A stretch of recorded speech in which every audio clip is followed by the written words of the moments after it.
इसीलिए ब्राह्मण अगर आपका अन्न खाता है, दक्षिणा लेता है, तो उसके दांत जितने घिसे उसका चार्ज नहीं दीजिए तो आपको पुण्य नहीं मिलेगा। तो इसीलिए दांत घिसाई चार्ज देने का विधान, दक्षिणा देने का विधान है। और यज्ञ की पत्नी का नाम दक्षिणा है। आपने भोजन कराया तो ब्रह्म यज्ञ हुआ। भोजन जो कराना ये ब्रह्म यज्ञ है। और यज्ञ की पत्नी का नाम दक्षिणा है तो उसका उचित उसकी दक्षिणा दी जानी चाहिए। इसलिए ऋषि मुनि महात्मा उनको तो कुछ अपने रखना ही नहीं है, कोई संग्रह की प्रवृत्ति नहीं है। लेकिन अगर हम दक्षिणा नहीं लेंगे तो यज्ञ का फल नहीं यजमान को मिलेगा, उसे उसका कल्याण नहीं होगा। इसलिए यजमान के कल्याण के निमित्त ब्राह्मण दक्षिणा लेता है, महात्मा दक्षिणा लेते हैं।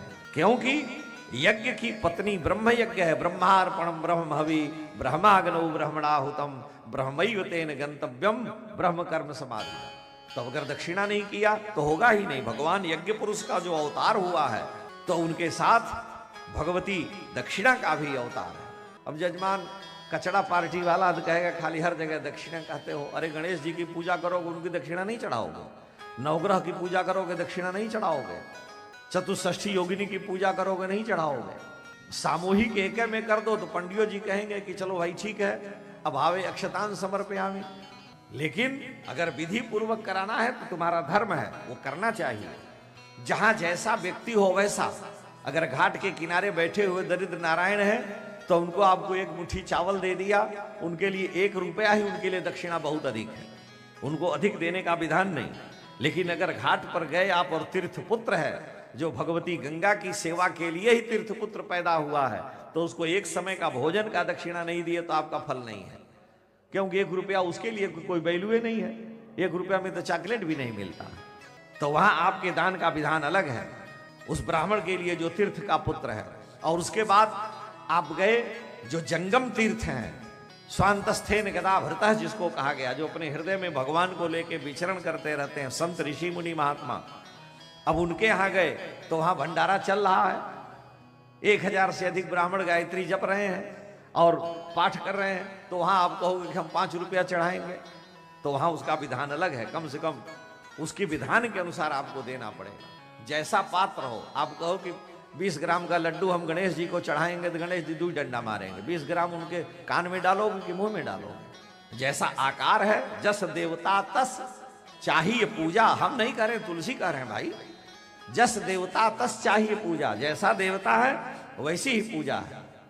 मुख्यमंत्री जी आते हैं अयोध्या में, रोज कोई दिक्कत नहीं होती, थोड़ी बहुत सुरक्षा। आप प्रधानमंत्री आ जाए तो 4 दिन के लिए हम लोगों को सांस लेना मुश्किल हो जाता है।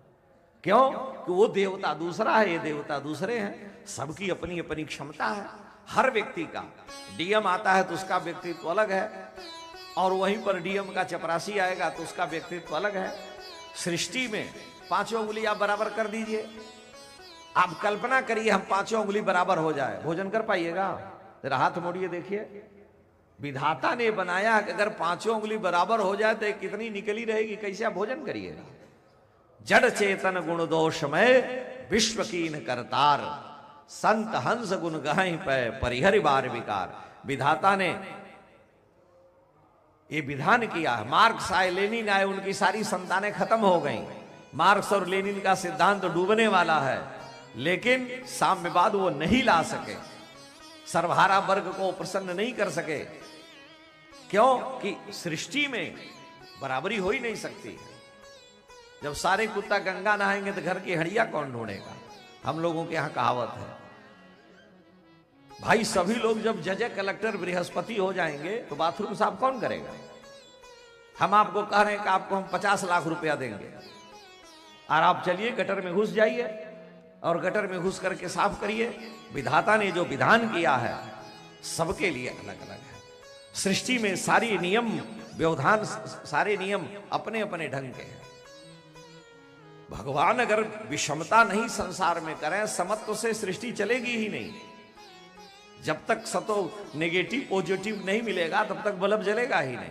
माइनस प्लस होना चाहिए। कहो नहीं हम प्लस से जलाएंगे, बल्बे फ्यूज हो जाएगा नहीं, और नहीं तो माइनस से जलाओगे तो जलबे नहीं करेगा। तो ये हमको कम से कम वैज्ञानिक ढंग से भी सोच रखनी चाहिए कि ऐसा ऐसा होता है, सृष्टि का ये नियम है।